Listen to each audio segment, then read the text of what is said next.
Main. If they introduce Null through all black the Necro Sword, I'm a shit out of my and,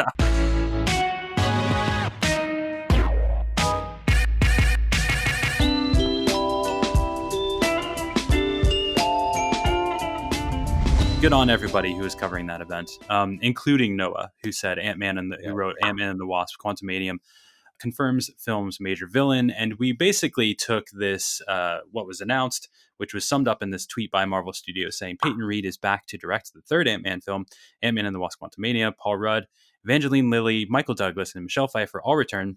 Catherine Newton joins the cast as Cassie Lang, who's a different Cassie Lang, and Jonathan Majors as Kang the Conqueror. And that is one of the big things that came out. He's going to be the next big bad, taking over probably from Thanos, or that's kind of the expectation. Now, the reason I bring him up when we mention Fantastic Four is that his real name is Nathaniel Richards, right? So he is a descendant of Reed Richards, which is itself kind of interesting, and also an alternate version of a descendant of Reed Richards. It gets kind of confusing because it's comic books, but it's great. It's amazing. But I do wonder how they're going to loop that in, and given the backgrounds of these characters, who potentially could Reed Richards, Mr. Fantastic, be? Because we're all saying, as you mentioned, Krasinski. It could be him, but it could be somebody else. It could be a black man. Could be an all-black family. That'd be dope as hell too. But who knows? Because obviously Jonathan Majors is a black man. He's going to slay this role. I think he's going to be really, really good in this role. And I just want to see how they bridge all those gaps together. Did you watch Lovecraft Country? So I've seen parts of it, and I've seen him in it. It's so good.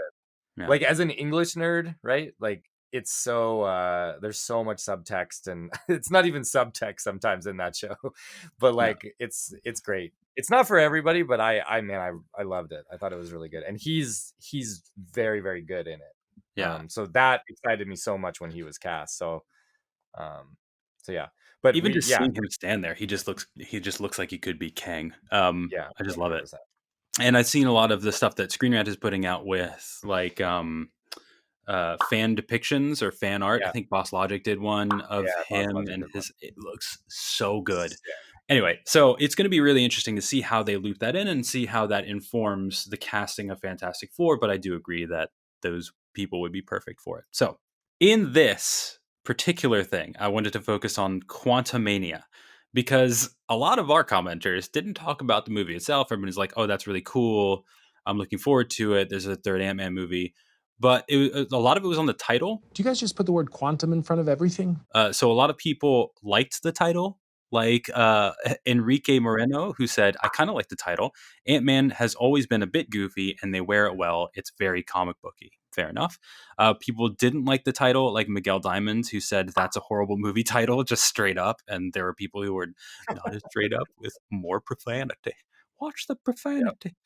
And then there were people like Donovan Hanselman and Dionzio Velez, who said nothing. They just put Hulk Hogan joke memes up, which is pretty great because Quantumania, brother, I guess. So that's a thing instead of Hulkamania. Velez actually put an 8-bit version of Hulk Hogan, which I appreciate. And of course, there are people like Peter Isnardi, I apologize, who confused Kang with Krang from Teenage Mutant Ninja Turtles. Not the same character, although they both look quite fetching in shades of violet. I think also what people are worried about is that Kang, who is a monumental Avengers villain on level with Thanos, is not going to scratch the itch that they want it to, because he is first appearing ostensibly in an Ant-Man movie. I don't know if you or your commenters are kind of worried about that. Do you have any thoughts on that? Like that a character the level of Kang, who a lot of people have been waiting for, is first appearing in an Ant-Man movie? Yeah, I mean, it's a bit like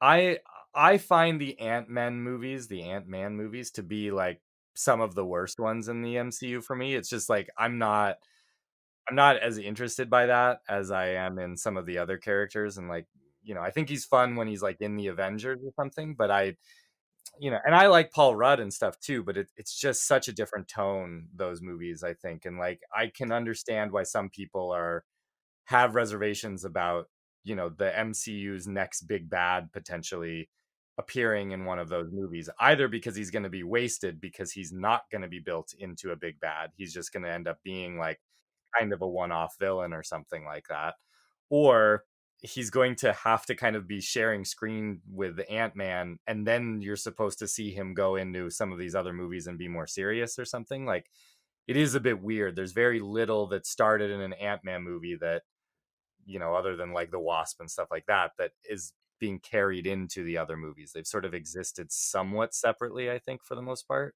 Hmm. But I don't know. I trust Marvel enough that if this is their next big bad, if that is what the plan is, that they'll set him up in a way that I think they also have to know that people didn't love Ant-Man and the Wasp, and that if they're going to do another Ant-Man movie, it's going to have to be better than that one. I think that is especially a really good point. I think they know what they're getting into and the expectations. But I also don't think that Kang is going to be a massive part of this movie. I think Yeah, the quantum verse is, and his role in it. We had talked yeah, about where can they go after phase 3, after Thanos, after expanding to that level into a universe, and the only place they really can go is into a multiverse, which is the yeah, quantum verse, really. And they've already teased how much Kang is going to be a presence in the other the movies and shows that they're doing on the Disney Plus. But like, there's this whole Kang kind of situation going on, and they've mentioned him and other things. So I think it's just going to be introducing that character and being like, oh, Kang's here. Like, yeah, that's Kang in the quantum verse. He's ready to rock, man. Like, he's over yeah. here. And that's kind of what frees him. Like, kind of like the rat freed Ant-Man. I think Ant-Man's going to free Kang, is my thought. But Yeah, the rat that saved the universe. Yeah, the rat that saved the universe. Oh the man, maybe this is his villainous I turn. do He accidentally frees Kang. I do kind of like the idea though of introducing Kang in these various sort of small little snippets, kind of like it's almost the opposite of what they did with Thanos, which is like, with Thanos they were like, this is Thanos, this is the guy that's going to wreck stuff. It's all building up to this guy, but it was like always in like post credit scenes and stuff, right? Like, what if the way they build up to Kang is having him like show up in all of these different properties, in kind of like the Council of Kang, and then like, him showing up in Ant-Man, and then you kind of begin to realize like, oh, he is actually the interconnecting thread of, these different things that we're watching, and he's a bad guy. Like, that would be kind of an interesting way of like drawing people kind of into his story, that he's so present in all of these different, the multiverse or the quantum realm or whatever we're depending on which of the shows and movies we're looking at, I, basically. I mean, they can do that very elegantly because they've already introduced the Young Avengers. This idea of the Young Avengers. There's going to be, like, they've announced Miss America, of course, Hawkeye, and quite a few Yeah, other ones, like with the Vision series potentially, Viz and some other Young Avengers, both old and new. But Nathaniel Richards has many aspects. So Kang is only one aspect of that character, and Kang right, comes back as Iron Lad. So it would be very interesting to have that character come back as the Iron Man glue that gets everybody together and ends up being right, a right. villain and tears them all apart. And I think, Yeah, yeah, to your point, I think that would yeah. be really excellent. But there are people who are afraid, like Brad Taylor, who says, ugh, and I like this one. He says, ugh, if they make him Charles Kang, brilliant CEO that develops a time traveling purple costume, I might cry. This is a major villain. What's next? Gil Lactus, attorney at law? I'm sure I'm wrong, and I'll be heavy, and it'll be a heavy duty bad guy. But Ant-Man has been a light property so far. I figured Kang as an Avengers bad guy, a team movie. To which Charles Jones says, they didn't make Thanos from the West Coast, so I think that Charles Kang, CEO Traveler, is a far shot. though I'd personally watch Gil Lactus Attorney at Law, and you're not alone, Charles, because I would watch the dog out of that movie. Like, please do that. We've already got She-Hulk and potentially Daredevil. That's kind of been debunked. Coming to the MCU, why not throw Galactus in there? Throw him in there as another Attorney at Law.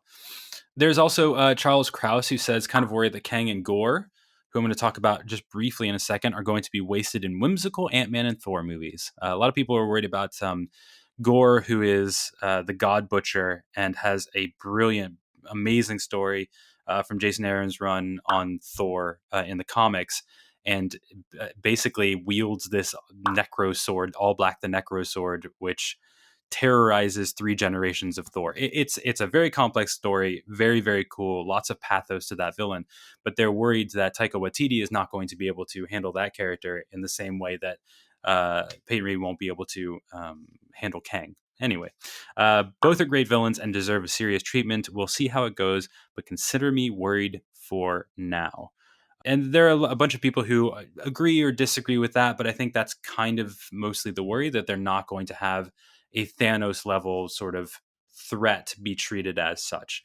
But just in my comment of the week, if I can just shunt to that real quickly, speaking of Gore the God Butcher, who we theorize on CBR in the article by Anthony Garuglia, who we mentioned last week, did the polyamorous Spider-Man stuff.